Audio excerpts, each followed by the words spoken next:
de la relación del gobierno con muchos sectores, con la política, con los opositores de la política, con los medios.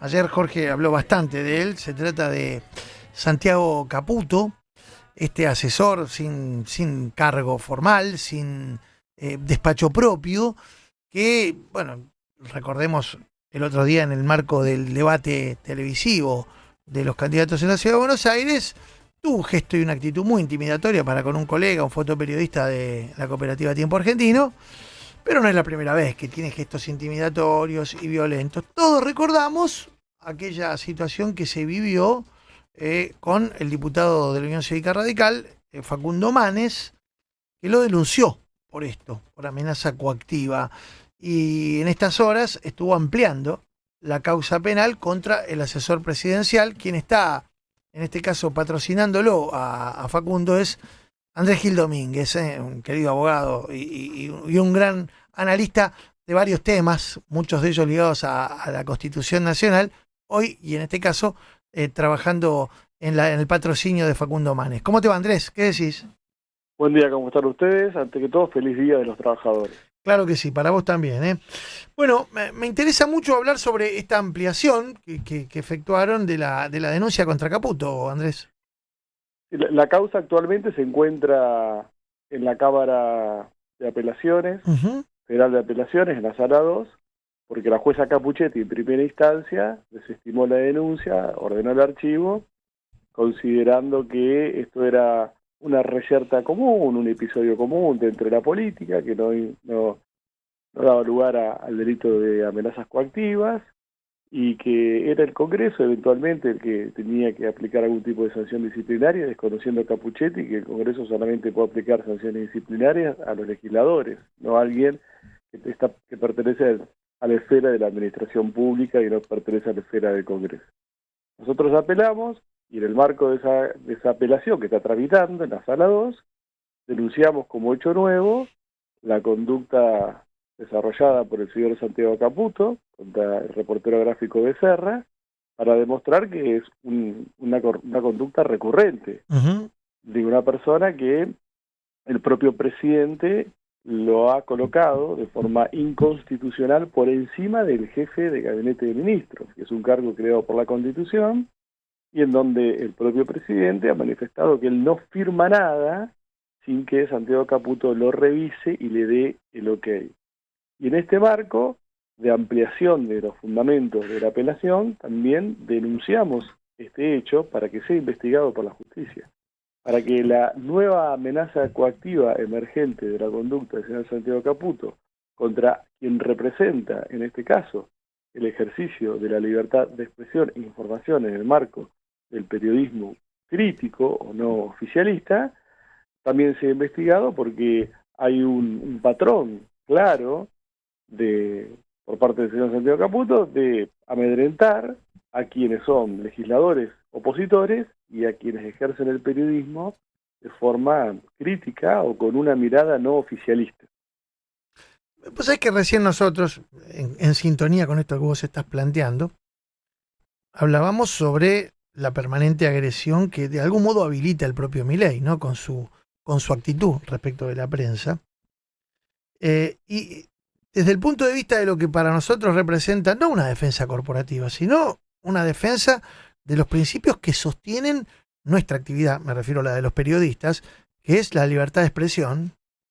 Ha habido iniciativas en el pasado que desde el punto de vista penal le restaron fuerza a las demandas o a las acciones que podían ejercerse en contra del periodismo. Creo que fue Cristina la que digamos, propuso y terminó eliminándose finalmente. El delito de calumnia e injurias cuando la cuestión se trata de un asunto de interés o relevancia pública. Exactamente. Hecho que, desde el punto de vista de la validación de la actividad profesional, digo, y la menciona Cristina no porque particularmente haya sido una mujer muy amable con los periodistas, porque la verdad que no nos daba ni pelota. Cristina no daba ni conferencia de prensa, ni entrevista, o daba cuando quería y era muy restrictiva en el manejo de la prensa. Pero hasta un gobierno que tuvo muchas críticas, mantuvo cierto grado de relación más respetuosa con la prensa. Acá, digo, perdón, voy a usar un término muy poco académico, Andrés, nos mean todo el tiempo. Ayer Adorni, no sé si lo escuchaste, el vocero casi se burló del episodio gravísimo del martes por la noche con el colega de Tiempo. No, bueno, Adorni no es que casi se burló, y además esto también se concatena con expresiones del presidente a través de la red social X, en donde a la vez de insultar, seguir con ese hilo de insultos a todos quienes ejercen el periodismo de forma crítica, también está impulsando o promocionando el odio o la violencia contra esta clase de periodistas. Por eso me parece que esta escalada, lo de Santiago Caputo, más allá de algunas motivaciones y perfiles particulares del personaje, me parece que es parte de una estrategia del gobierno de utilizar el aparato estatal para amedrentar, para amenazar, para intimidar a legisladores que piensen distintos, a periodistas que piensen distintos y a las personas que piensen distintas. Entonces es un plan organizado, más allá de las particularidades de cada personaje que lo encarna. Andrés, buenos días, ¿cómo estás? Andrés Lerner te saluda. Buen día. Sobre ese punto, hay una mecánica que por ahí mucha gente no la conoce y está poco explorada, pero hay muy buenos artículos que dan cuenta de eso y muy buenos testimonios también en las redes sociales, que es el de las milicias digitales. No sé si es un tema en el que te pudiste meter, gente a la que de alguna manera revelan sus datos personales en la web para que después vaya gente a agredirla o de alguna manera, no sé, hacer algún tipo de acto que trastoque su vida cotidiana. No sé si es algo en lo que ya te pudiste meter. No solamente me estoy metido, sino que también lo he denunciado, porque para mí son fuerzas de asalto digital. Es la misma metodología autoritaria de otras épocas, de otros gobiernos, trasladado al esquema de la digitalización, que tiene hoy un impacto masivo, o un espectro de impacto masivo mucho más amplio que las prácticas y técnicas del pasado. Y entonces me parece que también es una forma. Ahí, en las redes, el impacto es para los críticos que no son legisladores y los críticos que no son periodistas. Claro. Las fuerzas de asalto digitales ahí se dirigen al crítico que no tiene un perfil público tan alto. Claro. Pero el perfil público tan más alto, como puede ser un diputado de la Nación, o como puede ser un periodista gráfico, con todo lo que representa un periodista gráfico agredido en nuestro país, con la historia que tenemos de José Luis. Bueno, ayer Jorge habló de eso. Esto. Sí, y ayer en el canal estuvo el padre de Pablo Grillo, que la verdad a esta altura es un milagro que se esté recuperando, pero estuvimos muy cerca de tener que lamentar una tragedia mayor. Bueno, utilizar esas escenografías públicas es para que la amenaza coactiva y el acto de amedrentar tenga una difusión mucho más grande, tanto para los particulares como para el resto. Hay muchos diputados y diputadas de la oposición que no tienen el conocimiento, la exposición, la trayectoria de Facundo Manes, que realmente se sienten muy amenazados, porque si lo hacen, si se animan a hacerlo con Manes, en el propio recinto del Congreso, ejerciendo las funciones de diputado Manes, y no hay ningún tipo de consecuencia, y tenés una jueza como Capuchetti que cierra una causa al mes de haberse iniciado, confundiendo distintas teorías sobre la libertad de expresión receptada por la jurisprudencia de la Corte Suprema de Justicia, la Corte Interamericana de Derechos Humanos, y diciendo que esto es algo común.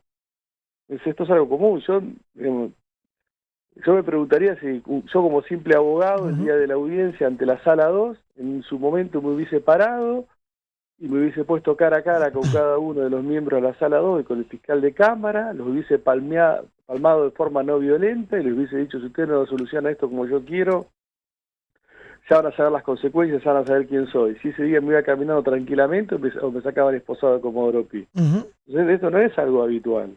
Claro. No se puede tomar como algo habitual. Incluso, mira, acá me manda el Topo Rodríguez, Alejandro Rodríguez, que ustedes saben, siempre está escuchando el programa y que además desde el Instituto de Consenso Federal está permanentemente generando contenidos. Me recuerda, él también lo denunció a Caputo. Caputo tiene además un registro a través de las redes sociales utilizando seudónimos o nombres apócrifos, que todos saben que es él, y lo hizo a través de una de esas cuentas, lo cual complica a veces también la posibilidad de demandarlo, a pesar de lo cual esto era tan explícito, le puso un posteo al Topo diciéndole, dedicado al Topo Rodríguez, Diego Sheinman, Langmac, los que manejan híbrido y al enfermo mental que le puso bioeconomía a la Secretaría de Agricultura, Ganadería y Pesca, y postea armas. Sabemos que Caputo es muy afecto a ir a tirar también, se ha mostrado él mismo en sus redes sociales. La verdad que, ¿cómo se hace cuando se hacen este tipo de amenazas a través de cuentas que son, llamémosle así, utilizadas por personas que no ponen su verdadero nombre? Hay distintas técnicas basadas en estructuras tecnológicas que te permiten tener como mínimo indicios de quién es la persona que administra esas cuentas. No es que las cuentas que son anónimas o que encubren al verdadero autor nunca se puede establecer de dónde provienen y quién las maneja. Eso hay unidades especializadas, especialmente en el ámbito de la Ciudad Autónoma de Buenos Aires, la justicia local de la Ciudad Autónoma de Buenos Aires, que tienen ya desarrolladas estructuras tecnológicas como para saberlo, no es tan difícil. Ahora, la otra pregunta también uno tendría que hacerse después que Milei dijo que Santiago Caputo es una persona que está por encima del jefe de gabinete de ministros, o sea, está por encima de un cargo previsto por la Constitución que está inmediatamente después del presidente. Uno tendría que, o el periodismo tendría que investigar cuál es el contrato de asesoramiento de Caputo, cuáles son los términos, porque depende de ese contrato, no sé si lo estamos también en un tipo penal de usurpación de títulos y funciones, porque Milei le otorga el carácter de alguien más que el jefe de gabinete de ministros, y Caputo lo asume cuando es un cargo que no está en la Constitución y es un cargo que surge ni siquiera de la contratación, o no surgiría eventualmente ni siquiera de la contratación. Entonces me parece que dentro de este esquema hay cosas que están siendo investigadas y cosas que necesariamente deben ser investigadas. Andrés, gracias como siempre, te mando un abrazo enorme. Gracias a ustedes, tengan un buen día. Andrés Gil Domínguez, abogado, en este caso, un hombre que se dedicó toda su vida a analizar los temas constitucionales, pero en este caso ejerciendo el